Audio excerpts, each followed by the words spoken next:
তো বাবুরে আজকে চলি আইছি বসুরহাট দিঘি মার্কেট। তো এই দিঘি মার্কেট প্রথম লোকেশনটা আপনি করে বলে রাখি, বুঝছেন নি? তো এই দিঘি মার্কেটে আপনারা যাইতে হলে প্রথমত আপনারা বসুরহাট 0 পয়েন্ট নিত্যানন্দের মোড়ে ওইখান দিয়ে মসজিদ মার্কেটের ওইখান দিয়ে একটা গলি আছে এবং ওইখান দিয়ে আপনারা এই দিঘি মার্কেটে ঢুকতে নেরবেন। হিয়ার পরে আপনারা যেখান দিয়ে ঢুকতে নেরবেন এটা হইছে তাকিয়া মসজিদ।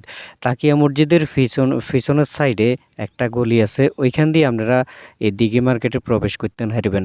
হিয়ার পরে ৩ নাম্বার যে গেটটা, ওই গেটটা হইছে আপনার হাই স্কুল বরাবর পশ্চিম পাশে, রাস্তার পশ্চিম পাশে ওইখান দিয়ে একটা গেট আছে, ওই গেট দিয়েও ঢুকতে পারবেন। এবং বসুরহাট থেকে আপনার ইসলামী ব্যাংকের ওইখান দিয়ে আপনারা ঢুকতেন চাইলে যে আজমেরি বেকারি আছে, আজমেরি বেকারির ঠিক পূর্ব পাশে ওই গলি দিয়ে আপনারা সরাসরি এই দিঘি মার্কেটে প্রবেশ করতেন হারেন।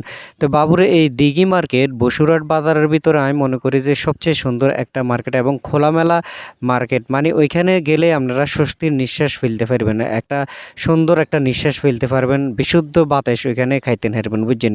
যেহেতু ওইখানে একটা বড় সড়ো একটা পুকুর আছে, বুঝছেন? তো এই দিঘি মার্কেটে প্রায় শত শত দোকান, বুঝছেন? যদিও এই দোকানগুলো থেকে একসময় ট্যাক্স উড়ে খানা হইতো, এখন বর্তমানে ট্যাক্স উড়ে আর খাইতে পারে না।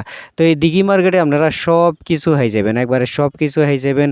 জুতা দোকান, কসমেটিক্স দোকান, জেন্টস আইটেমের দোকান, তারপরে মহিলাদের কাপড়ের দোকান, বোরকার দোকান, তারপর কসমেটিক্স দোকান, তারপরে আবার খানার দোকানও এখানে আছে। তো সব মিলাই এই দিঘি মার্কেট হচ্ছে একটা প্যাকেজ বলতে পারেন। এই দিঘি মার্কেটের ভিতরে শত শত দোকান আছে। আরেকটা মজার বিষয় হয়েছে যে এই যে 2026 সালে আসিও এই দিঘি মার্কেটে যারা দোকান করতে চান, আপনারা চাইলে এই দিঘি মার্কেটে মাত্র 1 লাখ টাকা অ্যাডভান্স দিয়েও আপনারা কিন্তু এই দিঘি মার্কেটে একটা দোকান নিতে পারবেন। তো এই দিঘি মার্কেটে দোকানের শেষ নেই, শত শত দোকান, মোবাইল দোকান, তারপরে হচ্ছে সেলুন দোকান, তারপরে হচ্ছে সার্ভিসিং দোকান, তারপরে কম্পিউটার দোকান, তারপরে জেন্টস আইটেম, জুতার দোকান, মহিলাদের কাপড়ের দোকান। এছাড়া এখানে খাবারের যে চায়ের দোকানও আছে, তারপরে আরও বিভিন্ন রকমের দোকান আছে। মানে এক কথায় এই মার্কেটে আপনারা ঢুকলে আপনারা আর কিছু বাকি দেখতে না, সব কিছু কিনতে পারবেন।